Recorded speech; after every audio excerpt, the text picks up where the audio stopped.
konnichiwa, shumai, halal, ola, hola, ahoy, siya, sawadi, salam, slam, bula, sat sri akal, chech, halu, aloha, jambo, dobry den, jach, futien, annyeong, ni hao, namaste, kyora, what's up? Hey, my guy. Thank you for coming.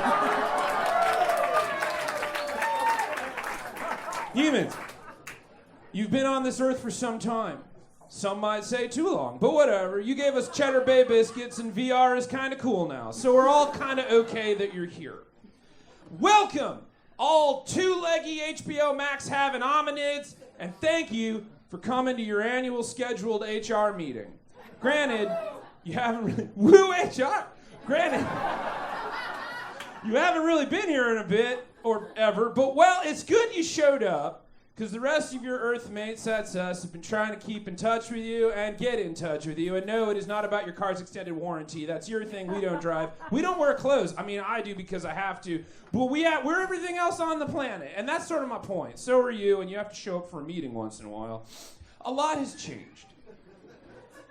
I don't really have a lot of time to give the rundown on what you missed in the last 300,000 plus years you've been on this planet, but you're lucky you're not a MacBook is what I'm saying, because your updates would take longer than The Walking Dead, and that's what you would be by the time you were done. So, to catch you up a little quick, thank you for humoring that one I wrote this morning. Someone in the front was like, yeah, I mean, we didn't want to say anything, but it was pretty shit. Okay, so, catch you up quick on what's been going on in the rest of the kingdom. The hippos are in zoning talks right now. The lemmings are in a defamation suit. The ostriches are close to stable fusion reaction, and I was probably not supposed to tell you that. Rabbits have established a new fur public. That's not a nation, it's a boot store. It's fucking adorable. And I know you're gonna ask, the swamp thing is fine. Don't bother him, he's into some deep shit like right now. He's doing some stuff. Before we get this underway, I want to remind you that it might be, as though it's snowing out right now, the spring equinox happened March 20th, you were missed. It was a fucking rager. Dua Lipa was there. It's fucking killed it, obviously. Summer solstice is June 21st. That's a Wednesday. I know it sucks, but the Earth's got to spin, man. Otherwise, we'd all whip the fuck out like a nut in a salad spinner. So, like, mark your calendars and show up, because rumor has it it's going to be a Southwest theme. Okay. Are there any more announcements? Oh, yeah, it's Greg's birthday. Happy birthday, man. Okay, humans. Yeah, great. We, the delegates of the animal kingdom, have been keeping a steady eye on you, mostly because you drive like you got a bomb under your ass, and if you slow down, it'll explode. And we've come to the conclusion that you need a break from humaning. Now, it's not mandatory, obviously. It's up to you, and you've more than earned it. But we feel it would be in everybody's best interest if you would just take a little time off, a little generational PTO, and kind of don't human for a little bit. Please, could you just take a break? Like, could you do like a Woodstocky thing, play some music, smoke some dang shit, and chill, please? Like I'm begging you here, guys. Like, I don't know if you've noticed, and like, I'm sorry if you didn't, but you're really harshing the vibe on the planet right now. Like, for example, we are currently trying to figure out what we're gonna do in July, because according to the Falmer's Almanac, 2023 is going to be a warmer than normal summer. And here in Illinois, it's going to be, quote, warm to hot soggy. And that means mint juleps. And if you haven't joined in on any of the message threads or just like sent to Marco Polo or like sent some menu options, you haven't even sent us a selfie at Binny's with some cocktail ideas. Instead, you're out banning shit, freaking out, and scaring the kids. Now, we understand that you have responsibilities. We all do. Look at penguins. That's like a full year's worth of travel and family planning at the same time. But we feel it's getting a little ridiculous, and frankly, it's getting fucking sinister, man. As of March 21st, 2023, 8 states in America, Florida, South Carolina, Maryland, Tennessee, Iowa, Idaho, Texas, and Montana, have decided that instead of jogging off the winter in prep for a hot and steamy summer of love, no regrets, they are weighing anti-pornography bills that would, quote, force phones and tablet manufacturers like Apple and Samsung to automatically enable filters that censor nude and sexually explicit content.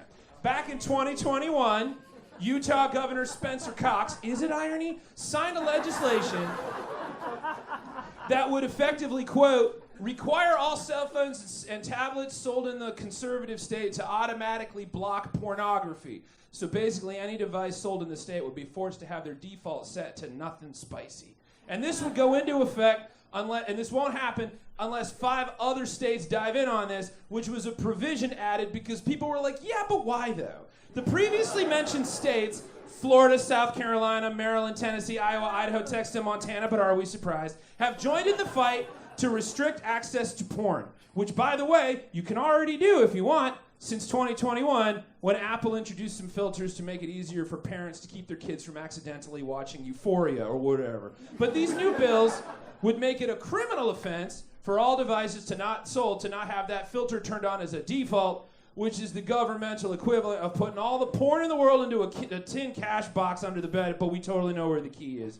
And porn is not the only thing some of your species is trying to hide on the top shelf where we can't get to it, humans. Nay, according to the American Library Association, there was, quote, a record 1,269 attempts to restrict library books and resources back in 2022, which is double the 729 recorded in 2021, and is the, quote, highest number of attempted book bans documented by the ALA's Office for Intellectual Freedom in its 2 decades of cataloging the challenges, which means that instead of coming up with solid reading lists for your Valencia chaise lounge time while you retreat to your mind palace, you figured now is a good time to freak out about Toni Morrison's Pulitzer Prize-winning Beloved and James Patterson's Maximum Ride thrillers, which were removed from middle schools and high schools in Florida's Marin County School District because Ron DeSantis was like, hey, you know what the real problem right now with the kids is? Too many of them can get a James Patterson's book. Like your dad just picked up Along Came a Spider at the airport because he saw the movie was going to be on the flight and always liked that Monica Potter, and he just had his mind blown. And parents freaking out about shit that's been around a bit isn't all that shocking a thing to happen in Florida. A Tallahassee principal was forced to resign this week because parents, quote, complained about a 6th grade art history lesson claiming Michelangelo's statue of David was pornographic. Now, I will not bore you with the fact that that sculpture in question was made in the 1500s, a bit late to call foul on that. But surely there is a bigger things to worry about, like what are you going to wear to dinner because it's going to be hot and soggy enough for outdoor tapas and teenies that we've been discussing since like late August, and you're going to want to bring the smolder for the grams, which may be the only app you're going to be able to use to capture the summer hotness because, well, I don't know if you got an internet on you, but TikTok is in the middle of a congressional hearing to decide if it poses a threat to the American public because its parent company is China, and, well, they're not everybody's favorite guest at the shore right now. This last Thursday, the TikTok CEO was on a stand at a U.S. congressional hearing because now that TikTok has reached 150 million users, some people are wondering, hey, what the hell is it all about, really? And then most of the hearing was like trying to show your dad that you don't have to take a screenshot of the website, you can just send a link. It did reveal how little the government cares about what Meta, Twitter, and Google is doing because they have more unregulated access to your data than TikTok, but at least it's American. Meanwhile, France just banned recreational use of the TikTok app for governmental employees, which is a stunningly simple move to keep the party going and keep it safe, which is what this is all about. Humans, I could go into it, but there's just too much. It has become apparent to the rest of us in the kingdom that we at HR need to intervene because all of this has led us to believe that you're finally trying to pull a Jurassic Park and bring back the dinosaurs, which admittedly made an awesome franchise, but it's fucking up my ecosystem and I want to have a kick-ass summer. So I've decided we're changing human resources to human outsourcing because we figure we can get this done better using some outside the planet help. Sorry to spring this on you. We spoke to the board. We reached out to Proxima Centauri, but that's like 4 light years away. Dolphins are working on it. They got a lab on the West Coast, which, by the way, is where the shuttle bus that's out front right now is going. Have a great trip. Bye!